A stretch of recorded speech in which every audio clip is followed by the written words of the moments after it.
Recording live from Glory Hole Studios in Chicago and beyond.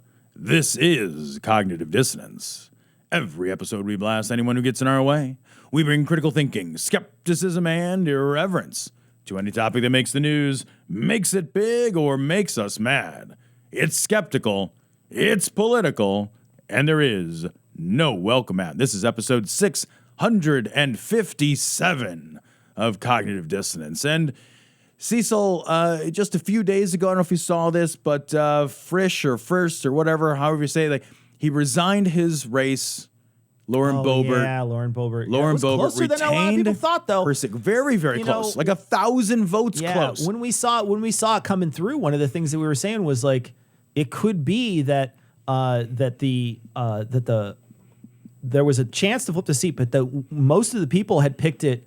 It was like 99% chance she was going to win a race. Like, I mean, it was really high, really high. And she did win her race. She did. She won it very, very narrowly. And there will be a recount. From what I hear, there's going to be a recount no matter what. No matter what. Yeah. So Colorado law requires a recount. So there will be a recount. There's probably not enough juice in there. Recounts usually only move a couple of hundred votes in any direction. There's not 1,000 votes typically, unless there was some like abnormality in the voting, which doesn't appear to be the case from what I've read.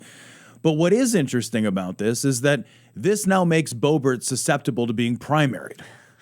So if you're a Republican... You got to love that shit, right? Yeah. And then if you're a Democrat, this is exciting because what you need to do is turn out 1,000 more people. You need to say to people, look, if you feel like your vote doesn't count, we were 1,000 U's away from getting rid of Lauren Boebert. We've talked on this show so many times about how important and how valuable it is to vote. And we get pushback every time we talk about it. We get pushback from people, they didn't earn my vote. They didn't earn my vote. I wasn't excited about any of the candidates, whatever your excuse is. We're 1,000 votes away from getting rid of the Boeberts. Yeah. That's how close this stuff comes. If you add up how many close races there were, and then how narrow those decisions were, your vote does count because there are places where 1,000 votes here and 1,000 votes there and 1,000 votes there is now control of the House. Yeah. That's how close this shit is. So like maybe your vote doesn't count as much in this sort of like strategic sense of like choosing who's the president. Sure. So like if you're in New York, right? Do you feel like your vote counts in terms of choosing who the president is? No, it's going to be that state's going to be blue, but they lost 4 seats in the House. Sure. So your vote absolutely counts in those local seats that are the seat of government. Yeah, and many times, it's not just the one big race that's on the ticket. Right. It's a whole bunch of stuff down ticket. And if you see these rabidly crazy people who are now taking over school boards and taking over local governments and you got a Nazi dog catcher now. Yeah, man. Seriously, it's a nightmare because most of the time the Democrats don't come out for the smaller races. They don't, but they did this last time. They did. This is a huge upturn, and I hope that the younger generation, and the younger generation is the one that saved the Democrats. Gen Z, it's amazing. Gen Z saved the Democrats. But I will say this, I hope that they're fired up for elections from now on. I hope that they're as excited to vote every single year because there's probably a vote around you every single year, no matter what. And every 2 years, it's your congressman. Every 4 years, it's your governor. Every 6 years, it's your senator. There's important stuff happening all the time. And Boebert came close. She came close. A bunch of these other people came close. Look at how close many of these races were. They weren't calling them until 4 or 5 days afterwards because they were so close. So this tells you that this is an important thing to do and that you need to be the one who's proactive in going out and trying to make sure that your voice is heard every single time because it adds up. And I would also add that if you're mad that that your opportunity to vote does not provide you with left enough candidates, let me say I sympathize with that. Too. I sympathize entirely with that. Too. But let me tell you what would change that. If Republicans lose in droves, if these elections were not nail-bitingly close, because the message when these races are nail-bitingly close, the message is most people are in that middle space. Yes, we got to go for the center. Because we got to hit the center. Exactly. Because that's the message. If you're a politician, you're looking and saying, look, if the message is that the center is the space, then the center is the space that politicians will choose to occupy. They're going to aim there. If, though, the Democrats And again, you could hate every Democrat on the ticket, right? But I guarantee you hate the Republicans more. Yeah. So if the Democrats keep winning overwhelmingly, then what that message is, man, the left continues to be the place where the energy is, where the votes are. And then what we'll do is we'll be able to say, okay, now that we've secured votes on the left, then we can make a decision about how far left we get to go. We can't make that decision about how far left we want to go until we stop demographically claiming the center. Yeah. We are demographically staking out a statistical position that says the center is where the battle is won. Yeah. We got to stop that shit. So turnout. Yes, I know like people hate to vote blue no matter who, but what's your other option? Yeah. Your other option is vote nonsense, vote not at all, or vote red. Yeah, and it's not even that. It's we're letting them win. Every single time. We're letting them win when we don't have to because we have the numbers, overwhelming numbers. It's not even close. It's not even close. If people came out and were motivated by this and said, okay, look, I'm going to vote, in this election, it's not going to be as progressive. But as time goes on, they're going to see that the more progressive they get, the more people come out for them. Yeah. You're going to see a far, far push. Suddenly we become more like Europe, where the center is what our fucking Democrats are. Yes. Where that's the center. You're moving that Overton window over constantly, and you're moving it the correct way instead of moving it to the far right extremists, where now people are having conversations about Nazi horns. Yeah. And that's part of the Republican Party. So yeah, absolutely. And you're letting them win every time. You're letting them win. And also, I will say this.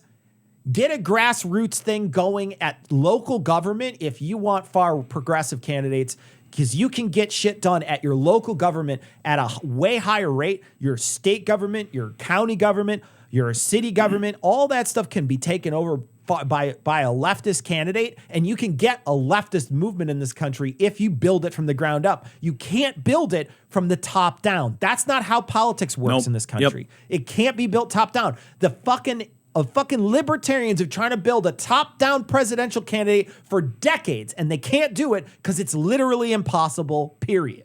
And I would also add, look at the recent decision that overturned Roe v. Wade and how long that decision wasn't coming. The Republicans understand the long game. do. And they play the long game. And because over the course of the 45 years that they've been working to overturn Roe, they have had a strategy. They put their time in. They put the work in. Yep. They allowed the shift in the Overton window to take place. They didn't allow it. They made it. They made that happen. They forced that to happen. Absolutely.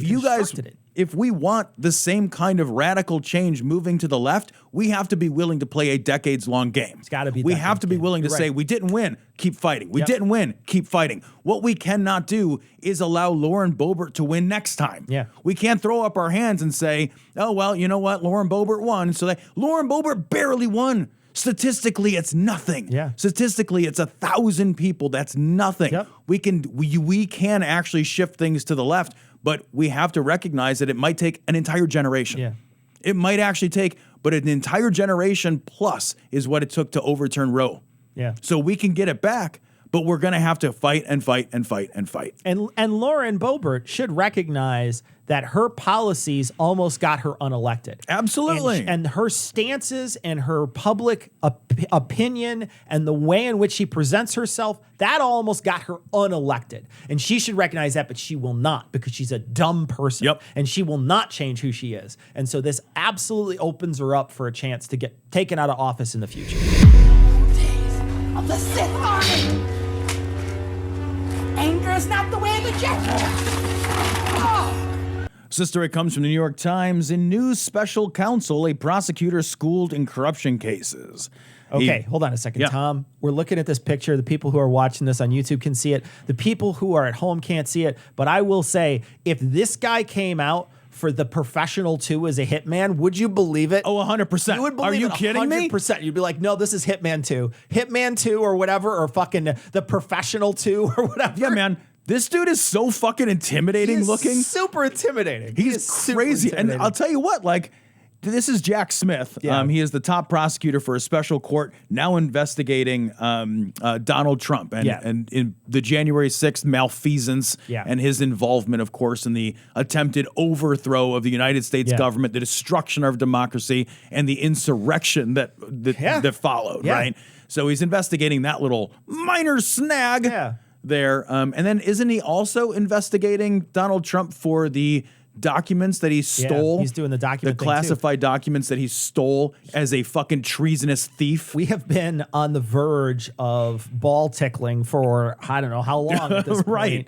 You know, since he left office, and in fact, even before he left office, there has been, you know, people have been investigating him for, you know, at this point, 6 years or something like that. It's insane, maybe 4 years, but it's been an insane long time. 4 years, I would say. So like the second term, his second half of his first term is when he first started getting investigated, because he's been a shit the whole time. He's been doing things that have been against the law or really unethical since he's taken office, and then he was brought to account for 2 of those things. Yeah, he was impeached twice by the House. Twice he's been impeached. And it wasn't like, you know, these things, when you're talking about the things that he did, you know, the thing that he did with Ukraine and the thing he did with January 6th, both of those things are things he got impeached for. So these are terrible, shitty things that he's done, and that's not even being brought up. What's being brought up now is January 6th and his involvement with taking these top secret documents. And now they're trying to make a decision on whether or not they're going to prosecute him. This guy's got war crimes experience. This guy's got tons of really high level political experience where he's bringing cases against politicians. He's bringing cases that are so hard that they're changing rules based on like the stuff that he's brought against. I mean, like this is a guy you want in your corner. This is a guy you want to be prosecuting this, or at least looking at to see if you could prosecute it. And part of this is that, and make no mistake, so Trump's early announcement for his 2024 bid was done specifically and strategically in order to shield him from this prosecution, because now a prosecution looks so much more political in nature. Absolutely. So the Department of Justice was hamstrung immediately. They started off hamstrung because to criminally investigate a former president is something we've just never done. Yeah.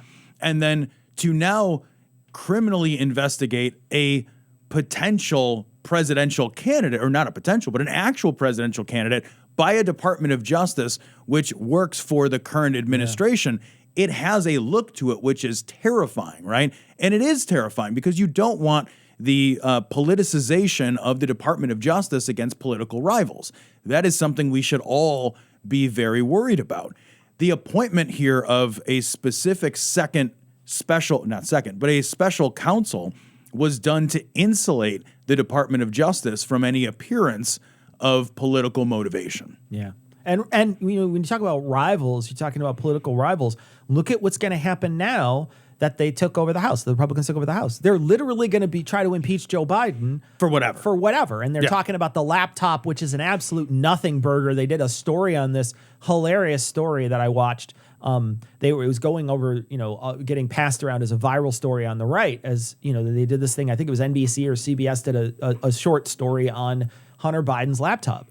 And there's just a bunch of nothing in there where they're saying, yeah, we've had the laptop for a while and we haven't really found anything. Right. Like, that's really it. And there's nothing in there that anybody, and they're even asking questions like, could there have been something taken out of there? Like, no, we don't think so. Not from the way we see it. It's just generally a nothing. And here's the thing, like, if Hunter Biden somehow got his dad money, let's just say that that's true. If they find out about it, I'm happy to fucking weed out corruption. Absolutely. But you're talking about a guy who just got out of office, who literally used the office of the presidency to fill his fucking coffers. This is a guy who's made a shit ton of money, and people around him have made a shit ton of money exploiting this position that he has had in government. So if we're going to do that to one person, then let's do it to everybody, man. Like, let's do it to let's bring it all out. But you're going to see, they're going to go after Hunter Biden. They're going to try to impeach Joe Biden. They're going to do whatever they can retaliatory,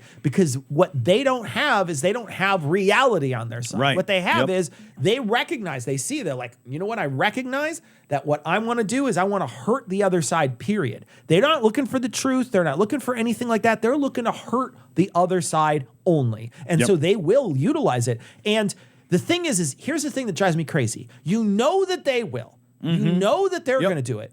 But we somehow have the pall that hangs over you that like you are the ones who are moral and you are the ones who won't stoop to that. And it's just like, look, man, they're going to do it to us. They've already said they're going to do it to us. So I know that we're worried about, it shouldn't be for a presidential candidate or whatever, but fuck you. Yeah. Fuck you. If the fucking facts come out, fuck you. Yeah, man. How's that? Fuck you. Take him to court. Take him in. I don't care what it takes at this point. If he keeps on hiding behind the shield of being president or a presidential candidate, he's essentially obstructing. He's essentially just dodging every single legal bullet you can shoot at him. That's exactly. And he's like in the Matrix at this point. He's dodging every single one. They're unloading every barrel, and he has dodged every. He's like that fucking guy who split himself a million different ways. They're just shooting past him. It's like that. It's ridiculous. It's outrageous that we let somebody just fucking face fuck our system, and we have to watch by because it's not like it's out of decorum or whatever. Yeah, well, but that's the thing is that like you said, there's only one side here that seems at all occupied or preoccupied with idea of decorum or decency or what's right at all. Here's the thing. If Hunter Biden, if we investigate that, just like you said, if we investigate that and there's juice there, then let's fucking expose the juice to the air. Yeah. But like, let's not also forget that Hunter Biden isn't an employee of this government. No. And unlike Ivanka and Jared and like, the former fucking guy hired nepotismly his entire fucking family and all his buddies. Yeah, his whole family. He's like, here's a bunch of guys I know. Here's my fucking family. Everybody come in. This administration is like, who's the best for the job? How can we have like more diversity hiring in these positions of high accountability and cabinet members? There's a massive difference here. There is just a massive difference here. But even if you throw all that away, I will tell you, if you investigate Hunter Biden's laptop and there is some connection to this administration, then we absolutely air it. We put a fucking spotlight on it and we say, hey, this is wrong. I would vote to impeach Biden if I thought there was something there. Sure. They don't let me vote, but I would encourage it, right? And I would support it. Yeah. What's happening though is that on Biden's first fucking day, articles of impeachment were floated by some of the fucking howler left, or by some of the howler right. First, before he even He didn't even do anything. He didn't even do anything. Just by showing up. Yeah. They were like, fucking impeach. And I'm with you, man. Ethics matter, period. Right. They matter, period. And I get that.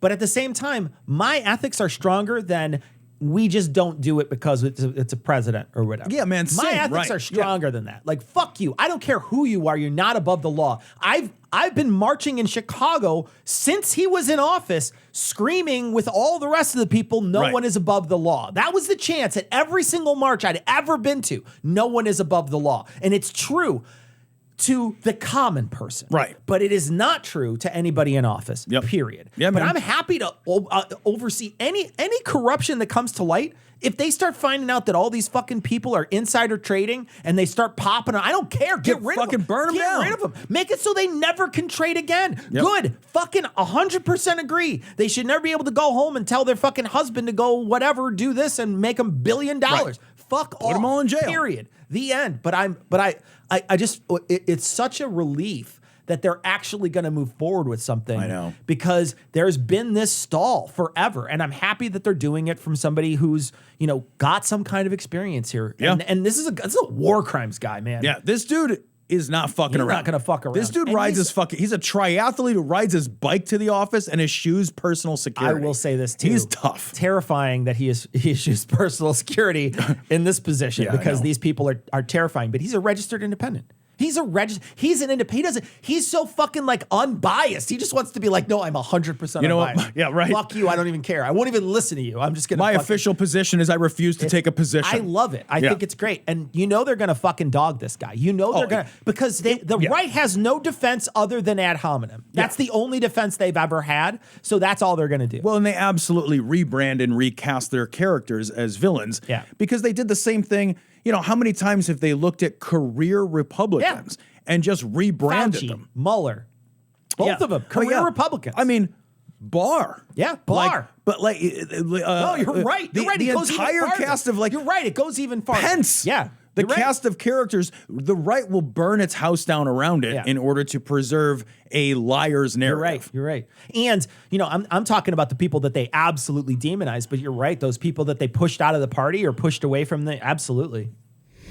Sir, I think we should probably continue your jog. We've only gone about 1/8 of a mile. All right. You guys up for a rail run? Yes, sir. Yes, sir. Racing to the Pizza Hut! This story comes from Vice. This is a fascinating story. Almost twice as many Republicans died from COVID before the midterms than Democrats. There is a real statistical demographic possibility that some of the underperformance of the right can be at least partially laid at the feet of the misinformation that the right sold to itself about COVID, resulting in many, many more deaths on the right. The right died of COVID at a wildly, and continues to, I shouldn't say this in the past tense. They continue to die of COVID at a rate that is wildly disproportionate to the people on the left. On the left, you are literally, we've gotten so crazy about misinformation and disinformation that this statement is now true. You are safer from viruses based on your political affiliation. Yeah, it's true. It's absolutely true. That's like saying gravity works different depending on how you voted. Yeah, exactly. No, but it is true, and they are very cautious in this article to make sure that they mention that there's people that are saying that it might not have affected it at all, and so they're very cautious in this article. But the true statement is that they died more. Yes. They died more, period. The other thing that, I don't think I've seen a lot of people talk about, but I think might be a statistical push too, is there's been sort of an exodus to Florida. So one of the things that you're seeing is that Florida came back with just wild numbers for DeSantis and whatnot. And I think there's been kind of a pilgrimage down there because of the way he was handling COVID. People who own businesses and things like that might have moved their operations down there, traveled down there, people who agreed with him, who wanted to live in a place where they didn't have masks, where they were able to go out and do what they wanted, might have decided, you know what, I'm working from home now, I'm going to go live down there. And so there might have been a push down to some of these places that have become sort of Republican meccas, right? Where they're traveling to different places across the country because they recognize that their, freedoms won't be impinged by the government as much. And so that might have been something that changed how things happened in these small races all across the country where, they had the red before, they thought that they had the red to win this. And if you looked at the way they talked about the last election, they thought for sure they were going to get a whole bunch more seats than they actually did. They thought they were going to win the Senate. There's a lot of people that have been displaced or, might have died or something. They can't get good information based on this article though, because like the voting records and the people who have died, all that stuff, there's only a couple places where they can even look at it. So they can't make these big sweeping, might have caused them an election, but there's a possibility that it did. I have wondered, when we've been watching this sort of great migration that's taken place as a result of COVID, I have wondered, and it appears to be at least partially true, if there will not be continued demographic pooling and concentration based on ideology. I've known, and this is just anecdotal, but I've known several people who said, I'm leaving Illinois. I don't like living in a blue state. And I've known several people just personally, and again, is it demographically significant? No, but that have left for redder climes. Yeah. And so I am wondering, and also there has been a great migration of people who typically skew blue, who have moved to, and they have tech jobs and other jobs that allow them to work from home, and they have moved into areas that are marginally blue or purple. North Carolina is an interesting example of a state it is, where there's been a lot of tech-heavy development, and then there's been a lot of migration into North Carolina by people, and that state is starting to turn demographically more and more blue. Yeah. You're also seeing, a hot state to go to. People want to be there. It's a big migration state. And it's got like just a ton of people there that are like progressive minded. Yep.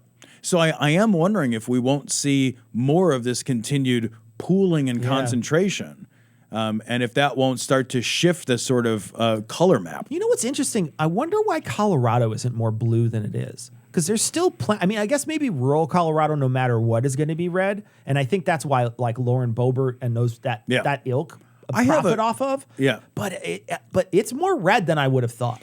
It is. And I thought about this, and I have a fucking Tom doesn't know anything theory about this, which is like Colorado seems to me, and this is just fucking spitballing, but I have thought about this. Colorado seems to me to have a kind of Alaska vibe to it, a very live and let live, libertarian-esque. Libertarian vibe, got right? it. Like a sort of, sure. That's the vibe that I get around Colorado. It's like, yeah, we'll approve cannabis and mushrooms and that stuff, but we don't want any regulation. Leave us alone. We came to Colorado to live a certain kind of life in the same way that people go to Alaska to live a certain kind of life. Yeah, I hadn't considered that. That's interesting. Yeah, but I hope that this is one of those things that that the Republicans see maybe, and then they say, wow, you know what? They're not dying as much. Right. We should change our ideas on this stuff because vaccines are safe. Period. Yeah, right. I think it's awful that a group of people is like killing themselves through ignorance and willful ignorance, right? There's plenty of information out there by trusted sources. And if you're willfully ignoring that stuff and going to some mom who's telling you to fucking take like essential oils or whatever, you're willfully killing yourself. I mean, you're getting a chance to. I mean, clearly. And long COVID's no joke either. There's been studies that are starting to come out that are really, really damaging for people who haven't had the vaccine and how often they get long COVID and what long COVID can do to you. It's not good. Pretty. It's not pretty. It's not. And I'm just gonna stay topped up whenever I can, man. Every chance I get. I got COVID within the last 6 months, and I got it through like a week before I was gonna sign up to get the vaccine. They hadn't gotten the booster near me yet, and I wasn't able to get it. But I was seriously ready to get the booster when I got it. So it's like I want to stay topped up as much as I can. Period. Yeah, because it's fascinating that the right is producing the misinformation and the disinformation that is creating its own reluctance to accept the solution to the problem that's killing itself. Yeah. It's this weird, insane Ouroboros thing because the left is not producing information that results in the death of the people on the right. Yeah. The right is producing this same disinformation and misinformation, and they're doing this, I think, because cynically they understand that this is a wedge issue. This is a new wedge issue that they've created around freedoms and around government and around, tyranny and all these other bullshit buzzwords that don't actually interact or intersect in any meaningful way with science and reality. Sure. But they've done it and they've dug this hole. It's sort of the same thing where the right has constantly sort of like doubled down and doubled down and doubled down again on, hey, the elections are rigged. The elections are rigged. The elections are rigged. And then people are like, why didn't you go vote? I thought you're a Republican. They're like, well, what's the point? The elections are rigged. They're rigged. Yeah. And you're like, you guys are literally killing yourselves with your own misinformation. Yeah. Your misinformation is actually the thing that is killing you. It's not killing me. But that misinformation could also be being pressed by other sources to try to create deeper rifts to create a civil war. Oh, I think this is absolutely being funded by foreign sources too. I think that there's smart people out there that see that these wedge issues can be turned into, actual, you could foment absolutely. Yeah. This is I totally agree, and we talked about this years ago. Like I think that we are engaged in an active war right now, an information war with Russia and China, but for certainly both actors have been demonstrably shown to be spreading this kind of misinformation, which is exactly what you're saying. It's driving that wedge. It's creating a chasm. Will it result in a civil war? I don't know. It's certainly resulting in chaos and dysfunction. Yeah. And chaos and dysfunction weakens the American state. You suck, you jackass. Why don't you shut the hell up? I'd love to punch that guy in the face right now, but I can't, because I'd get in trouble. And speaking of which, Tom, one of the things that has become a wedge issue for a while is anti-gay rhetoric. Yes. Right? So Yep. anti-gay rhetoric, the groomer that groomer Oh my God, I know. line that they say all the time. They say the groomers, they're groomers, and what they do is they bring children involved so that like the thought of protecting children comes up, and you're suddenly a pedophile if you're part of the LGBT community. Right. And we're seeing people act on this. And in the last week, there was a shooter at a nightclub that had a LGBT event that was going on, and they wound up shooting and killing 5 people, injuring many others. I saw the guy who tackled this guy. They did an interview with him. So the person who walked into the bar or whatever with the AR, this guy saw they were in tactical body armor. Tactical body armor has handles on it. They ran at him, grabbed the handle and pulled him down. Holy shit. And so they used the tactical body armor he was using against him to protect himself against him. The gun came out of his hand. They kicked the AR.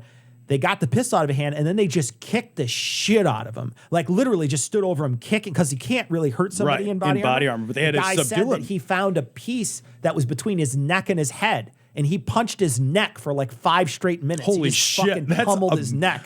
Good. And Good. Everybody around them just stood and fucking boot partied the guy. But he came in, another like politician's son. This happened in Illinois recently. The politician's son, that mayor's son who shot up the parade here. He was like a mayor's son. I didn't know that. Yeah. So the guy who shot up here, what was the city that he in did it in? Highland Park. Highland Park. The Yeah. Highland Park shooter, his dad was like a mayor or something. He's a politician. I didn't know this. This guy's dad was a politician as well. Holy shit. So this guy was a MAGA politician, his dad, and he was running, and I think he lost or something, but he was a politician as well. So you're seeing another politician's son. This guy clearly had red flags that popped up. Yeah, man. But some stuff was swept under the rug. Right. Well, this same guy, the guy who just committed this fucking mass murder at the nightclub in Colorado, this guy had previously threatened to kill his own mother with a homemade bomb. And the police did not press charges. They did not pursue the seizure of his weapons through red flag laws. Right. Yeah, these red flag laws are weak, but they are the only thing we have. And it is infuriating to me that we aren't using even the weak tools that we have. Right. In fact, this article from NPR points out that there are many counties in Colorado that have declared themselves Second Amendment zones. And in those zones, their seizure of weapons is something like 300% less likely to occur than in other counties where rational fucking minds prevail. And we look and say, hey, you know what? Like, if somebody has these fucking red flags around violence, they should not be fucking well armed. Yeah, right. And if threatening to kill your own mother with a homemade bomb is not enough of a red flag, there's literally nothing I can do. Seriously. We should make it, and fuck you if you don't agree with this, sorry, but like we should make it easier, not harder to seize guns. I agree. We should, if we're gonna have an armed nation, then we should make it easier, not harder, to seize guns from people who show any proclivity to violence, right? Any proclivity whatsoever toward violence. Yeah. I'm talking about like, oh, you're fucking shit posting hate stuff online. Awesome, we're coming to take your guns. I know it's just talk. Fuck you. You know, it's a lot of just talk when it's manifestos and other evil incel 4chan racist nonsense, right? And then they go out and shoot fucking places up. They go out and kill people at schools. They go out and kill people at nightclubs, synagogues. Like all this shit, we should make it easier. These red flags, you know what? These red flags should be popping up. And if we're wrong and we accidentally disarmed somebody, okay. Fucking go to court. What's the harm here? What's the trade-off? And the thing is the only thing you're defending yourself with the guns is from people with other guns. Yes. Like that's the only thing. Like we're creating the problem. You know, you watch every single police shooting that happens recently, you know, like because they're all being fucking filmed on body cam. Oh God. And you see how afraid every single police officer is of people because they know that they can be carrying a weapon. Yep. And when they immediately put them down. I just saw one yesterday where there was a deputy, an undercover deputy who was in an altercation, had a gun out, and police officers just came up and shot him. He was a deputy. He's like one of you guys. Right. And like they still came up. if we take guns out of the equation, suddenly there's a lot less police violence too. Yeah, you man. know, people can't come in and blow up and shoot up a nightclub like that. They can't come in and shoot up a nightclub if they don't have access to these kind of weapons. And the police don't have to come in with SWAT teams and fucking armored carriers and shit to stop these people. Yep. It just, we have escalated the weapon situation in this country to an absurd level, and we're never going to get away from it. You're never going to, I am not convinced that there will ever be any real meaningful legislation for guns. I'm not convinced of that. Same. What we have is the piddliest shit, and we don't even pay attention to it. When somebody does something that's horrible or awful, what happens is this shit got swept under the rug because his daddy was somebody who's important, and guess what happens? Now fucking this guy has access to weapons and walks in and kills people, murders people, because he's a fucking absolute shitbag. Yep. Who's been tuned up by this violent rhetoric. Yes, exactly. That's exactly right. Like we have worried and worried and worried after 9/11. We worried and worried and worried about radicalization, like Muslim radicalization, Islamic radicalization. There's going to be this, and ISIS was reaching out and like talking to people on fucking message boards and radicalizing them toward extreme. There is a radicalization movement that is taking place in this country right now, not by the Islamists but by right-wing fucking conspiracy theorists, nut jobs. And there is a radicalization taking place by the fucking right-wing incel nonsense. There is a violence problem in this country against women, against the Asian community, against the gay community, against like virtually everybody that isn't a fucking white right-wing nationalist. The FBI has come out and said that the biggest threat to American democracy right now is right-wing violent extremism. White nationalism. That's where this extremist, this indoctrination and this radicalization is taking place. We need to identify that shit. We need to strip these fuckers of their guns. We also need to strip people of their firearms when they have mental health crises that would put them at risk of dying by suicide. Absolutely, man. There is a suicide problem in this country, and it is very infrequently spoken about, but it is a massive problem. Lots of fucking people, way too many, die of suicide, and we've seen in so many places that like reduction means reduction results in... It takes nothing. Yeah. It takes nothing to change that to a positive, right? It takes nothing to change it. And the thing, like you said earlier, what's the worst that happens? You took the wrong guy's gun away. Yeah, if my wife was scared that I was going to hurt myself and she called the police and they came and took my guns away. What happened? What was the worst thing that happened? I would be fucking grateful. Nothing happened. I would be so grateful to be cared about that much. Nothing happened. And that's the problem, I think, is that, it's the same thing with the environment. I'm always wondering, like, what's the worst that happens as you clean the environment? Right. Oh, where's my smog? The worst like, that happened is you clean the environment. Like, I don't know. I mean, yeah, you had to spend a little extra money. And with somebody taking your guns away, you lost that money, right? So that's the worst that happens is you lost some money. But you had disposable income for guns already. I know. So it's not like you know what I mean? Like, so I just don't know what the hang up is, but enforcing these laws feels like it's a problem. Yeah. And you're seeing it happen.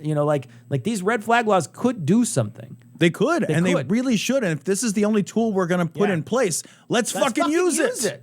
Okay, I want to correct myself before we continue. I just looked it up, and the accused gunman is actually the grandson. I apologize. The grandson of a state assemblyman who lost his seat in the midterm elections. That person is a MAGA person. I can see them wearing right now. I can put it on the screen. If you're watching this, you can see it. That person is wearing a Make California Great Again shirt, or not shirt, hat. So they clearly are this is their grandfather. And so they were a lawmaker, but it was not the father. I want to correct myself before we move on. I said it was the father. It's the grandfather. But yeah, connected to a lawmaker. Right. And almost certainly shielded by that lawmaker. And I think so too. There's a reason why somebody who said they were going to blow up their parents with a fucking bomb wasn't prosecuted. Yeah, man. There's a reason. And in this article, when they asked the police, like, hey, why didn't you fucking prosecute? The police are like, we're not talking about that. It's part of another investigation. Sorry, guys. We're busy. It's because somebody called in a fucking favor. Because I guarantee if the police showed up to my house and I was threatening somebody with a homemade fucking bomb, I'd get arrested. And I'll tell you what, if I was a person of color, I might not survive the exchange. Probably wouldn't even survive the arrest. Another leak. This is extremely serious. Yes, absolutely. This is almost approaching a disciplinary level. I do so agree, don't you, Humphrey? Oh, yes, indeed. If only we could find the culprits, it would be a most serious matter for them. This story comes from Business Insider. The Senate Judiciary Committee will review reports that Alito's Hobby Lobby decision was leaked to an anti-abortion leader. Another black mark on the Supreme Court's increasingly marred ethical record. Alito, huh? Well, again. He's the guy who penned the other decision. Do you think he leaked that other one? Oh, do I think Alito did this? Yes. Do I think Alito was the problem? It could also have been Clarence Thomas's crazy wife too. It's just That's true. Like Ginny Thomas. Like she's running through the fucking Supreme Court while they're trying to have a fucking conversation like fucking Amadeus in that movie. It's insane, man. Yeah. We live in a country of crazy people. And I cannot believe that this stuff gets. Here's the thing, man. Those fucking when that fucking decision was leaked, every single person on the right was like, we need to find the leaker. We need to find the leaker. And then it got real quiet. They got real quiet because fucking quiet. Because I think they found who it was, and they're just like, nothing to see here. And they quietly swept something under a very bulging rug that's Alito shaped or Ginny Thomas shaped. Yep. And they were just like, okay, well, I don't know. Maybe nothing happened. And then they fucking moved on. But here's another example of them leaking this stuff. And they leak it specifically so that they freeze people's positions on this. That's why they do it. They do it so that they can't go back on it. Because if they go back on it later, then they could say, they could be like, oh, I know that I was ever really part of this. But they do it specifically so that they catch them and be like, no, they have to now that they've signed on this. Now you're stuck. Now you can't change your mind. And they're being fucking courted by people. This whole article is obscene. It is. They're fucking being courted by people. Like, oh, we can't talk about the exact case, but we certainly can talk about abortion at a 30,000 foot level while you buy me dinner. Fuck off. God, it's so obscene that these people are being able to be caught like this. So I want to scroll down a little bit in this article, because there's a part of this article at the very end that I want to read, because this is something that I didn't understand until very recently, and so I suspect other people also may not understand.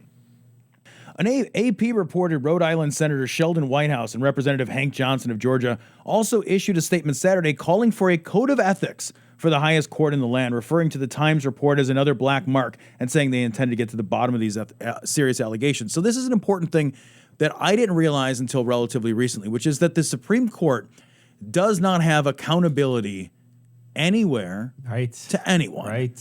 They have technical accountability in the sense that they could possibly be impeached. But beyond impeachment, which is this insanely high politicized bar that'll never happen. Way high bar. There is no codified ethics standard. There is no judiciary review board that looks and says, hey, you know what, Clarence Thomas, your wife is clear. You should recuse yourself.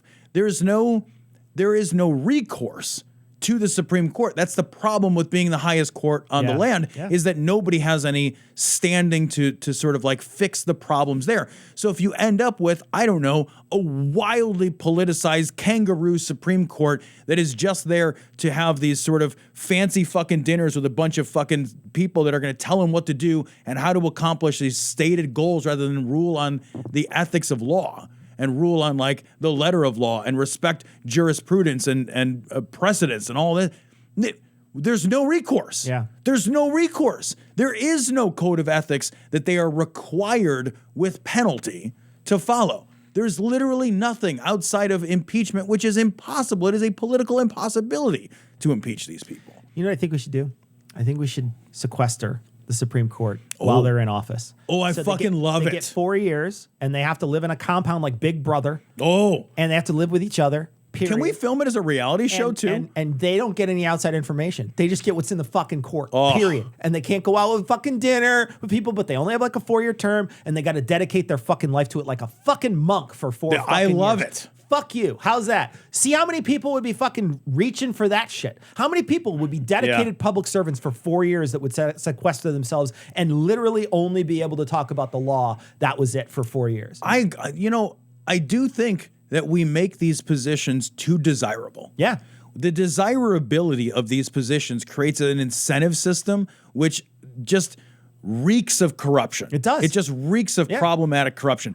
these positions should be things that we do altruistically because they are not because they are pleasant and because they confer great status and wealth and power and like lifelong privilege, but rather these should be positions that you say, look, I care enough that I will sacrifice a portion of my life in service to my country. I'll have, I'm not saying we don't pay for them, but they shouldn't be these, like you're saying, they shouldn't be these lifelong appointments. That's crazy. It's crazy, man. That's insanity. The fact that it's a lifelong appointment, first off, is insanity. They should try to really push for it not to be. But since it's so highly favored in one direction, the only way I think you could absolutely get away with that is if it was an even Steven court where someone was literally like a middle pillar that swung back and forth, not like Roberts, because Roberts did swing once in a while back and forth, but not enough. He was way more right than he was left. Sure. Get somebody who's like a pendulum who literally swings back and forth based on issues, and then a 4-4 court on the other side. So it's always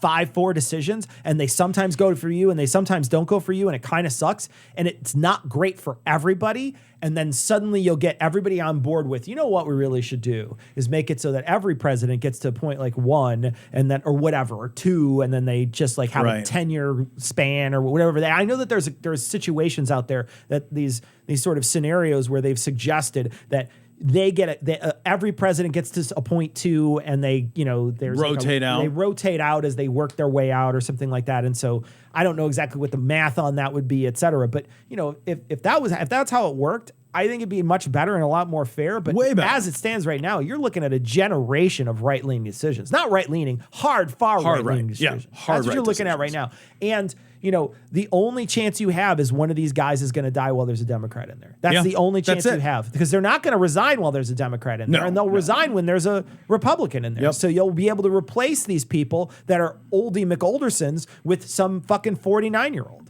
who's going to be in there for 30 years. Yep. Did I do that? Did I do that? Did I do that? Did I do that? Did I do that? Did I do that? Did I do that? Did I do that? Did I do that? Did I do that? Tom, Twitter is blowing up. Twitter is explode. Twitter is explode. Trump's back, technically allowed back on. You could see his old tweets if you go back there. Elon Musk held a very scientific poll. Oh my God. And he said, who wants to come back on? Who wants him to come back on? And Trump won by like a couple percentage points on his poll. And, a bunch of people saw it. He said something like 100 million people saw the poll. But he allowed him to come back on. And then immediately Sam Harris tweeted at him and said, when are you going to get Alex Jones back on? And that's when Elon Musk said, suffer the little children or something. It's a weird response. It's just been crazy. And they fired a bunch of people, and now we're in this position right now. I love the implosion of Twitter, because I do want to live in a world where Twitter just doesn't work anymore. I want to live in a world where you go to Twitter and it just fails because it's nonsense. But they had 7,500 employees. He fired 3,700 of them, seemingly at random. Yeah. Then he put out a thing saying, you guys are going to have to work your asses off. It's going to be a really lousy job. Aren't you super excited to work for Twitter? And 1,200 more people quit. Yeah. So like you took your employees from 7,500 to 3,800 down to 2,600. And from all accounts, they don't have like any people on some like really massive really important things, projects and like maintenance. Thing? No. So someone uploaded the entire Fast and the Furious movie, and they did it in 20 tweets, Tom. So it was in 20 different tweets, because I guess you have a limit of how long the movie can be.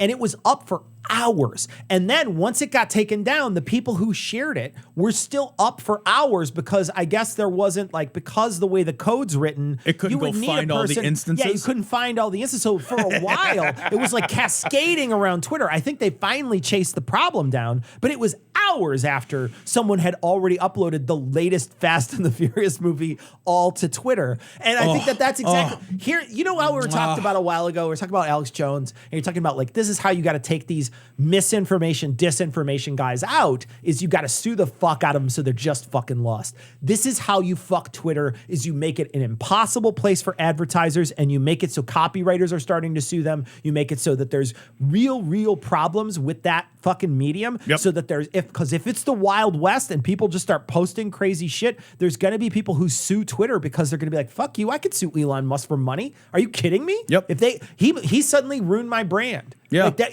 you could start really getting fucked for it. What I'm enjoying so much is how many people are seeing the blood in the water of this poisonous system and stress testing it. Yeah. That's what this That's amounts exactly to. what it is. You're right. It's a 100% massive, right. massive stress test. And what I read is something like, just because all these people quit doesn't mean Twitter is going to fail immediately. But it's sort of like gunning the car and then opening the door and jumping out. The car will continue for a while, but when it hits an obstacle, there's nobody there to steer the car away from it. And so tech issues are very similar from this article that I read, is that, yeah, it will continue apace for a while, but it will continue to run into these barriers and these technical obstacles that there simply won't be the technical expertise and manpower to avoid. Yeah. And it's like, this couldn't happen to a nicer guy. There was a week. This couldn't happen to a nicer guy. Last week, they shut down. He said, I'm going to shut down a bunch of these Twitter systems that aren't really working anymore. And he shut off the thing that sends your phone a text. So you do this verification where there's like multi-factor verification, right? So I have this on our Twitter account where if I go to sign into Twitter from a different computer, it has to send me, I do it on almost everything I own. Right. Almost every major piece of equipment that has a password for me, period, has multi-factor. MFA, yeah. It has multi-factor because your cell phone's always next to you. Right. So my work actually just recently went to Microsoft MFA, which is really, really robust. And so like almost everything I try to open that's Microsoft that's based on my work password, I have to have my phone on me. Right. Because it's gonna ask me, and then it's gonna ask me what number do I see on the screen. It's not just is it you? It's like there's a number on the screen and you got to type it and you have to be there at the same time, and that's a pain in the ass when you're not the person. Right. And it times out after like 25 seconds. It's really robust, right? And so these sort of things are really important to people nowadays. Well, I guess he shut off a bunch of this stuff. So like the multi-factor still worked. And so it still asked for it, but there was no one to send the actual thing out. So like people were not getting a text. They're like waiting to get a text, and there was no one to give them the text because he shut it off. Oh, I love it. Because he doesn't know what he's doing. He's not did he code a website years ago? Yeah. That's different than what this is. Yep. Like this is so different, and so it'd be like asking your dad who knows how to rebuild a carburetor to fix your Tesla. Yeah, like, exactly. It's so different. It's so different now than when he was recoding a website decades ago. You know what I mean? He's using HTML and shit back then. Now it's like so different from what they were doing. And the other problem too is that he's been selling these verified check marks. Yep. And so for years, verified check marks on there was a way to say that's a real serious person, right? That's a person who's verified who they are and they, have some sort of following. That's sort of what that check mark really meant. You are who you say you are, and you're notable. You're notable. You're a notable person. And it allowed people to sort by check marks. So if I was, say, Sarah Silverman, and I posted a tweet, and I was able to just sort of not look at some random joker like me who's tweeting and be like, yeah, you go, Sarah, or whatever. Instead, it's, I can only see, oh, yeah, Ben Shapiro replied, and Alexandria Ocasio-Cortez replied, and et cetera, et cetera. Anybody who has a blue check mark. Well, once he opened it up to everybody, people were just buying crazy amounts of these blue check marks. I love it so much. But then the bad part is that some of these people were bad actors. So there's now been a rash of these verified Twitter accounts that are now doing medical shit. There are. And that's bad. That's a negative because people see that blue check mark and they think it's a fucking real thing, and it's literally cost you $8. Yeah. And to be clear, and I think this is something that is and has always been a structural problem with the blue check mark. The blue check mark never verified that the things you said were true or accurate, or that you were a good person, or that you had good intentions. It only verified that you were notable, which is defined by a following size, and that you were in fact who you said you were. Yeah. So it was there to prevent impersonation. The problem has always been, and this article notes it in The Guardian, the problem has always been that people conflated good information with Yeah. a blue check mark, as meaning like I could go on if I were notable, which I'm not, but if I could go on and get a blue check mark, people would think that what I said was more true than what you said because you don't have a blue check mark. The truth of the claim is not in any way correlative, but that's how psychology works, right? Psychology says, well, this is verified. Verified means that this has been vetted, but that's not what the blue check mark ever meant. Then you dilute the blue check mark even more. Yeah. Because people like Robert Kennedy, they were blue check marked from the beginning. Sure. Alex Jones was. Blue check marked. Was. So like these fuckers had blue check marks and were lying, but now anybody for $8 can be like, I want the veneer of the prior blue check mark. Yeah. Did you see the fucking, was it Eli Lilly? Eli Lilly, So they, mwah, if I you love missed it. this, Eli Lilly, someone created a fake Eli Lilly account that went on with a blue check mark and said, just so you know, we're making insulin free from now on. And their stock took like a billions of dollars hit. It took a billions of dollars hit in a few hours.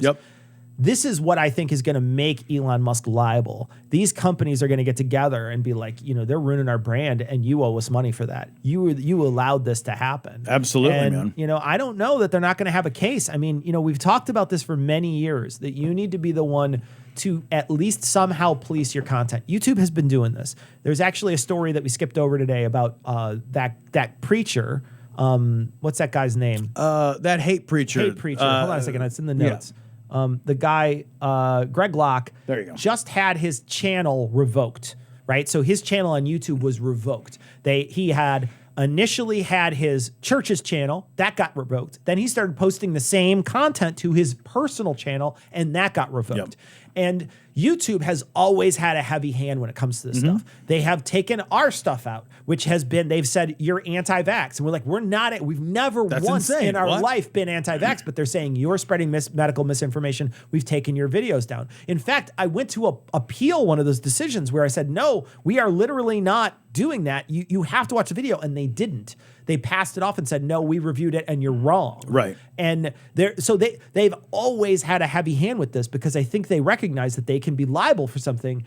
And when this happens, and I think you should, I'll be honest, it sucks to get your channel taken down. It sucks to get one of these to happen to you, especially when they're in the wrong.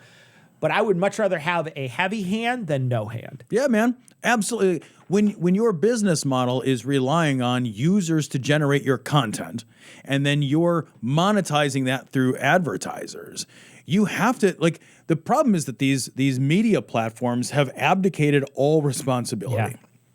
Or at least they're attempting to abdicate all responsibility because they want their cake and they want to eat it too, right? Fucking A, they do. What better space is there than to say, like, I don't have to create anything and I'll still somehow sell the middle space where creation happens. I'll just, I am the art gallery. I am not the artist. I am just the space where the art appears, right? But to have, if you open an art gallery, you have responsibility to the art that you allow to be curated within your space. If you open an art gallery, nobody would tolerate if I open an art gallery and then a whole bunch of fucking Nazi child pornographers all showed up and they hung up their art. And I said, well, I don't know. I'm just here to open an art gallery. The art gallery guy. Nobody would tolerate that. You'd be like, what the fuck, dude? This is your fucking space. Take a look around and see what you've created. Yeah, man. I think you're absolutely right. Elon Musk also said something the other day, which I thought was really interesting, that basically if advertisers try to pull away from Twitter during this transition, he was going to come at them hard. And I don't know what that means exactly, but it seems like a weird anti-free market, anti-free enterprise threat. But that's the thing is the people who believe in this sort of free speech absolutism garbage where you can say literally everything you want and there's no consequences for what you say and you can't know who I am and I get to say, the most horrible shit and I get to brigade people and I get to do literally all these that horrible terrible shit. things that these free speech absolutists want. When you allow that sort of thing, they only care about that. They don't care about if they're, they only care about that specific freedom. They don't ever care about any of the other ancillary, what you think it follows that you should care about this. That doesn't fit. That doesn't compute. No. That literally is an IO error. Yep. And they fucking Yes. they fucking 404 you. Yep. They just look at you like, huh, because they're fucking idiots and they only care about what they care about, period. Yep. And so, man, I hope this fucking absolutely blows up. I really do. I mean, I know there's a lot of people out there that use Twitter and that they use Twitter as a way to reach others, and it's an empowerment thing. It's a social network thing that Right. gets them involved. And I don't want those people to be harmed in some way by, Right. they suddenly have a connection with other people that they won't have any other way. And I do recognize that is There's a truth there, yeah. That's a bad thing. It's bad collateral damage for this to happen. But the fact of the matter is that a bad person now owns a bad product. Yep. And those two things are true. And it's a worse product now that he's the owner. Yeah. And it's not going to get any better, and he's not going to introduce any safeguards, and he's not going to allow that information to be filtered in any way that makes it more real. In fact, he's going to make it less real. Yep. And so that's a danger to society. And if you happen to have a friend circle on there because of that, that's collateral damage. And I'm sorry that ruined things for you, but this thing is becoming more and more a danger to society. Yeah, I think you've got to recognize that with anything this big, there are going to be parts of that which are good and but there is, I think the net negative here is so much greater. Huge. It's just so much greater. That Twitter is one of the primary spaces where misinformation goes to thrive, and it moves at a speed that we absolutely runs out of control. You're right. And look at what happened with the previous president, man. There was fewer and fewer and fewer fake stories once he stopped posting, and people start putting them underneath these major posts that he put out there. There's a definite major negative side to it, and unless those things get fixed, it's better that it doesn't exist. Absolutely. Hey, you seen any griftars around here? Oh, okay. I'm a grifter. Hey. Well, that's good, because we need a grifter. This story comes from Ars Technica. Right-wing doctor group led by anti-vaccine insurrectionist implodes in scandal. This is so amazing. Just let me read that headline again. Yeah, do it. Listen to all the words that just happened. There's a lot of descriptors here. Right? Yeah, it's all adjectives. Yeah. Right-wing doctor group led by anti-vaccine insurrectionist implodes in scandal. This is so tasty, Tom. I love this so much. This is fucking just absolutely feed this to me until I die. I love this so much. I love it so much because, Tom, we have been doing the show for over a decade. We have been calling out grifters when we see them for over a decade. And we knew from the moment you see these people that were pushing the ivermectin and that were pushing this stuff, this America Frontline Doctors, you knew they were fucking grifters when you saw them. Mm-hmm. And then to see it happen now. Oh, beautiful. Beautiful, beautiful, beautiful. $7 million in their bank account. I love this. Couldn't happen to a nicer group of people. $7 million. So for those who are not familiar, the America's Frontline Doctors is a organization of doctors who capitalized off the pandemic by spreading bullshit misinformation and then monetize that capitalization through guest appearances on Rogan, having YouTube channels, monetizing a message of death and destruction and misinformation. And getting fat cash. Getting fat fucking cash. Simone Gold is basically one of the founders of this. And let me read a little chunk from this article to give you some context of who this person is. This is from the Ars Technica article. AFLDS, America's Frontline Doctors, went viral in the early days of the pandemic, memorably spewing pandemic misinformation from the steps of the Supreme Court in a July 2020 event organized by the group Tea Party Patriots. Jesus Christ. Clunk all their heads together. God damn. Far-right media outlet Breitbart live-streamed the gathering, and then Donald Trump retweeted video clips. The viral clips featured AFLDS member Stella Emanuel falsely claiming hydroxychloroquine is a cure for COVID. Emanuel is also notable for previously claiming that gynecological conditions are caused by having sex in dreams with demons and witches, that modern medicine uses alien DNA, and that scientists are trying to make a vaccine to prevent people from being religious. Yeah. This is the kind of nut job quackery. Fucking vaccine. Look, if you there get was hitch slapped, they just walk in, and they got like a doctor hitch slap, and they just slap you with one. You like get inoculated against religion. You're like, okay, that's good, but weirdly, I now support the Iraq War. That's I wasn't expecting that. I wasn't. That's weird. Is Saddam that bad? Is he that bad? So now what's happening is Simone Gold basically was like, neat story. I'm stealing all the money. It's so amazing, dude. And then when she went to jail, $1 million house.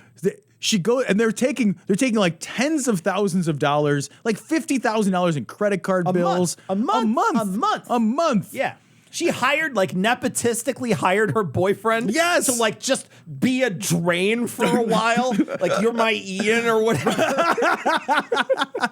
No, he sounds more valuable than that. So also sounds hotter, too. He's a swimsuit model. He is a swimsuit. Like, it's so funny. You're just like, okay, this chick, this doctor marries this doctor is getting this swimsuit model who needs it's a rent boy who needs it's exactly right thousands of dollars a month. It's outrageous. It's so the whole thing. She's basically stealing all this money, writing fucking checks out of this account. They're going out and like crowdfunding money as if they were like doing good in the world. Yeah. When in fact they're doing nothing but harm. Nothing but they're literally killing people. Yeah. With this bad information. You're absolutely right. Yeah, they're not only doing bad things. Yeah. Because they're hurting the public because they're spreading disinformation, but then they're also just taking the money and being like, make it rain, and they're just fucking like having fucking stripper parties with cocaine. And so then all that jazz is happening. Then she goes to January 6th and she enters the Capitol. When she enters the Capitol, of course, she gets prosecuted for, I don't know, treasonous insurrection-y shit. Yeah, sure. While she's in jail, other people in that organization are like, hey, she's not here. Let's open up the books. And they open up the books, and they're like... And a moth flies out. Holy shit, right?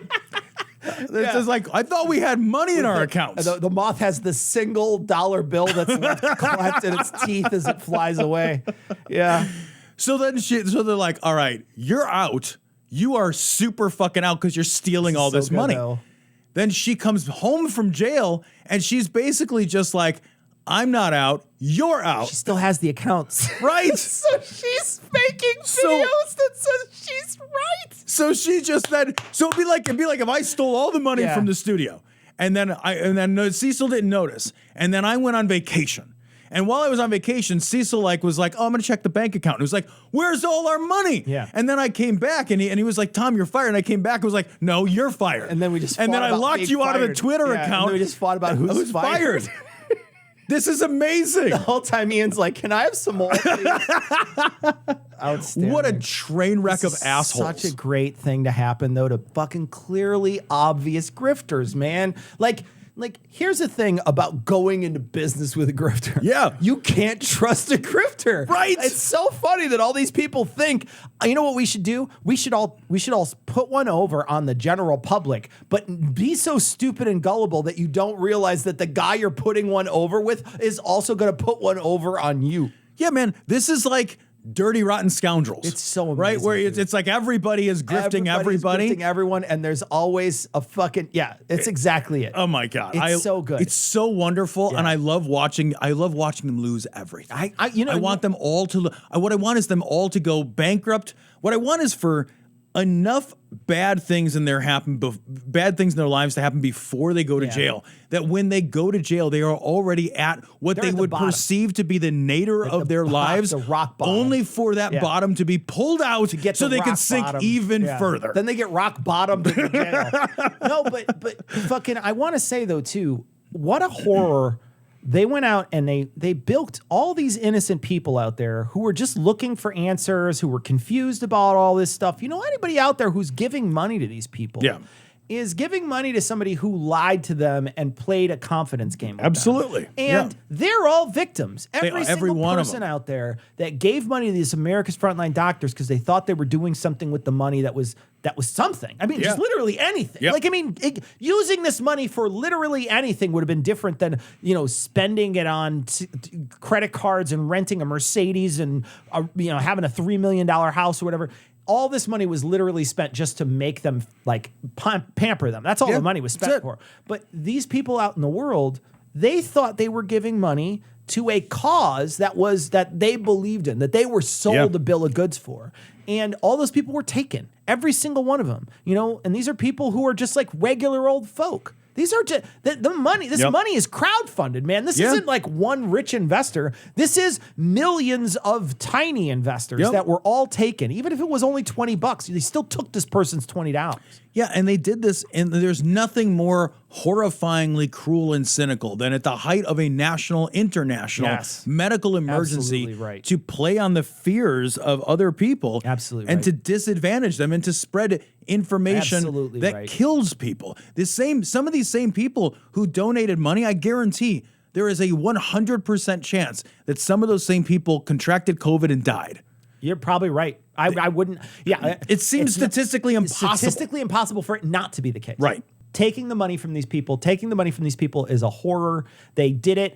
I love to see their folly and I love to see them fall, but it is also important to recognize that there are real people out there. And I'm not saying that they because there's a chance that very few of them were hurt financially, but they could have been. Yeah, there's a possibility somebody who's like, you know what, I got a lot of money. I want to give you $1,000. I want to give you $2,000 because I really believe in this cause. What I really want to have happen is the thing that I believe to be true. And so I will give you money to validate my own belief system.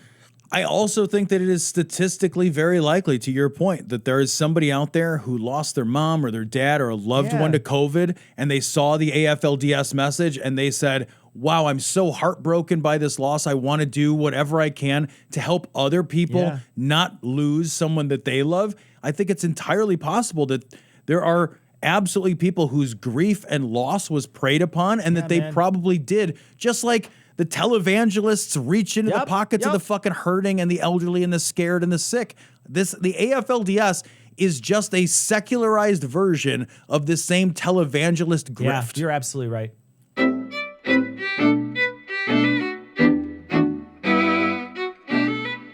So we wound up finishing up Vulgarity for Charity last Thursday.